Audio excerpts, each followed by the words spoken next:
What I'd like to share with you is some of the things that come up in our own practice, as well as a lot of our clients' practice in such a moment as this. Because your need for safety is real.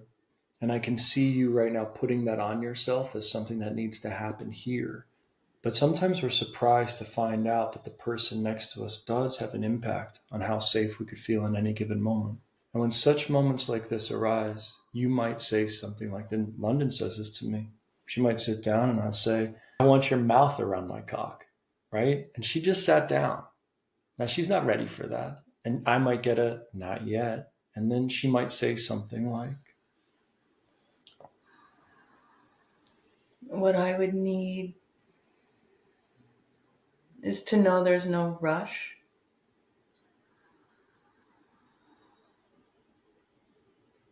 What I would need is for you to tell me there's no rush. there's no rush.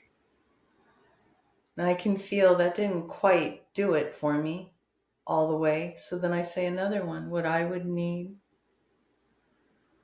is for you to lean back and let me come to you. Now this is making a massive difference, right? Suddenly I can feel I'm like getting to a yes very quickly. What I would need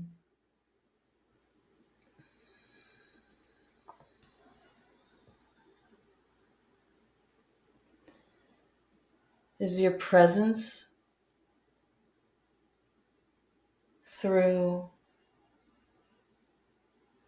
relaxation in your belly and a deep breath deep into your pelvic floor through mine.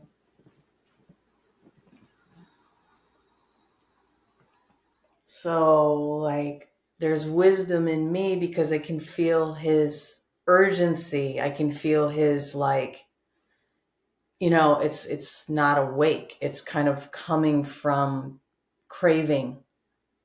And as soon as he makes those changes, now we're arriving in something that's really worthy of my sexual worship.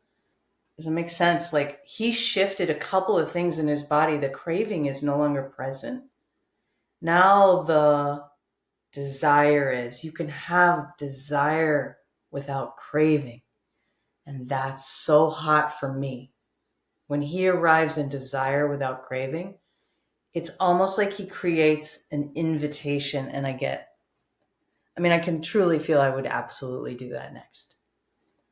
And what I want to point out here that's very important is as she's saying what she would need, I'm being very careful not to shut down my desire for that thing.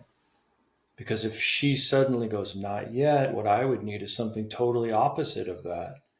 If I go, I messed up, or it's not time for that, I rushed things. If I get into any kind of judgment spiral about what my desire is there, we're not doing the alchemy. Now I shut down.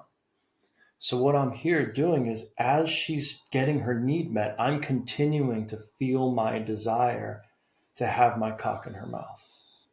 And I allow myself permission to feel that as we honor that need that's present. And this is what it means to hold equanimity and desire at the same time. Can you see that? This is what makes those moments hot. So here you are, learning how to meet one another, even through these difficult moments, but it still feels like the hottest moment of lovemaking you've ever had. And this is how it's done.